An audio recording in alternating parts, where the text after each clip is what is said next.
Halo,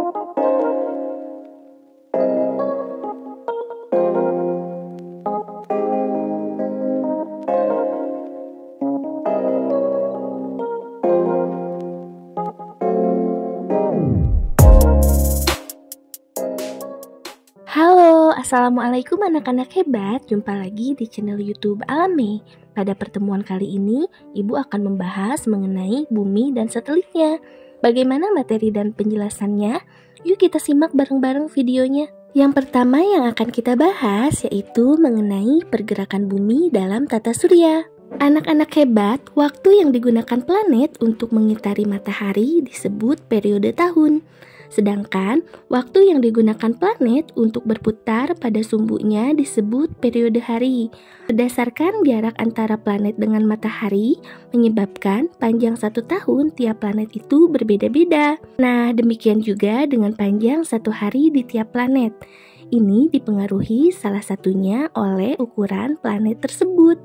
Sekarang kita akan membahas mengenai siang dan malam. Anak-anak hebat, bayangkan bumi memiliki garis yang menghubungkan kutub utara dan kutub selatan. Garis ini kita sebut sebagai sumbu atau poros. Ketika bumi berputar mengitari poros ini, saat itulah pergantian siang dan malam terjadi. Bagian bumi yang menerima sinar matahari langsung akan mengalami siang. Sebaliknya, bagian bumi yang lain akan mengalami malam. Gerakan bumi pada porosnya terjadi dari arah barat ke timur. Adanya arah gerak inilah yang mengakibatkan terjadinya perbedaan waktu di Indonesia. Wilayah Indonesia yang terbentang luas dari barat ke timur menyebabkan tidak semua wilayah mendapatkan sinar matahari secara bersamaan. Matahari lebih dahulu muncul dan terbenam di wilayah Indonesia Timur, lalu ke Indonesia Tengah, dan terakhir di wilayah Indonesia Barat. Anak-anak hebat, apakah kalian pernah melihat poros bumi miring? Menurut kalian, apakah ada pengaruhnya? Nah, mari kita perhatikan gambar yang ada di video. Kemiringan poros ini menyebabkan panjang waktu siang dan malam bisa berbeda-beda.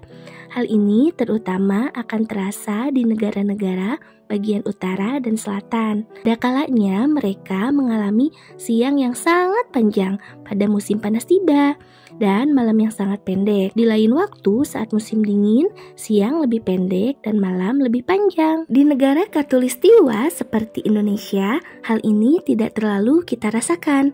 Panjang siang dan malam yang kita alami setiap harinya tidak ekstrim seperti itu.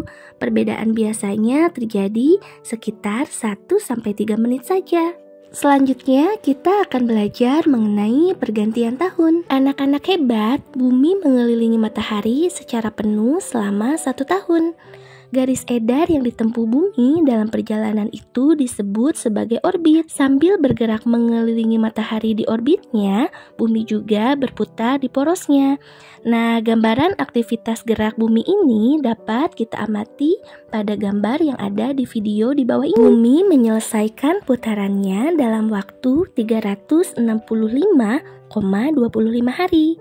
Itulah sebabnya untuk memudahkan penghitungan hari, setiap 4 tahun sekali akan ditambahkan 1 hari pada kalender tahunan kita. Jadi, tahukah kalian pada bulan apa 1 hari tersebut ditambahkan? Pada tahun dengan tambahan 1 hari ini, kita menyebutnya sebagai tahun kabisat. Selanjutnya, kita akan belajar mengenai pergantian musim. Anak-anak hebat, mari kita perhatikan gambar yang ada di video. Bumi dibagi oleh garis khatulistiwa, garis yang berada tepat di tengah-tengah. Garis khatulistiwa ini membagi bumi menjadi 2, yaitu belahan bumi utara dan belahan bumi selatan. Indonesia berada di daerah khatulistiwa karena letaknya tepat di garis khatulistiwa. Nah, daerah yang berada di garis khatulistiwa hanya mengalami 2 musim, yaitu musim kemarau dan musim hujan. Adapun di daerah yang berada di belahan bumi utara dan belahan bumi selatan, keduanya mengalami 4 musim, yaitu musim panas, musim gugur, musim dingin, dan musim semi. Pada saat belahan bumi utara mengalami musim dingin, belahan bumi selatan akan mengalami musim panas. Anak-anak hebat, posisi bumi tidak sepenuhnya lurus seperti pada gambar yang ada di video. Bumi berputar dengan kemiringan 23 derajat terhadap sumbu rotasinya. Nah, kemiringan ini menyebabkan durasi siang dan malam berbeda-beda di setiap daerah, juga bergantung pada posisi revolusinya terhadap matahari. Hanya daerah yang berada di khatulistiwa yang cenderung seimbang durasi siang dan malam sepanjang tahun. Anak-anak hebat, mari perhatikan video ini. Nah, video ini menunjukkan bagaimana posisi bumi yang miring dan ilustrasi sinar matahari yang sampai di permukaan bumi. Pergantian musim sangat dipengaruhi oleh gerak revolusi bumi terhadap matahari. Anak-anak hebat, yang pertama adalah musim dingin. Pada bulan Desember, posisi matahari berada tegak lurus dengan belahan bumi selatan. Pada masa ini, belahan bumi utara mengalami musim dingin, sementara belahan bumi selatan mengalami musim panas. Di lingkaran kutub utara saat ini adalah durasi malam terpanjang, bahkan dapat terjadi 24 jam tanpa sinar matahari. Yang kedua adalah gambaran bumi pada bulan Maret. Posisi matahari tegak lurus dengan garis khatulistiwa. Daerah-daerah yang terletak di khatulistiwa seperti Indonesia mengalami musim kemarau. Belahan bumi utara mengalami musim semi dan belahan bumi selatan mengalami musim gugur.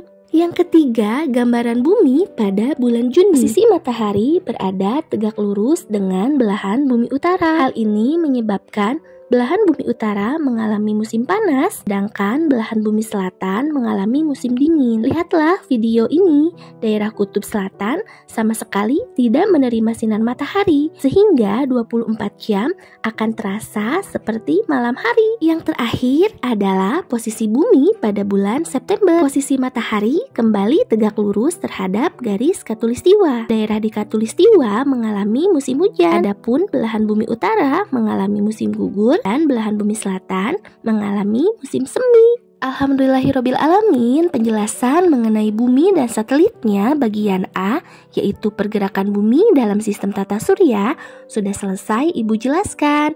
Sampai jumpa kembali di video selanjutnya. Terima kasih. Wassalamualaikum warahmatullahi wabarakatuh.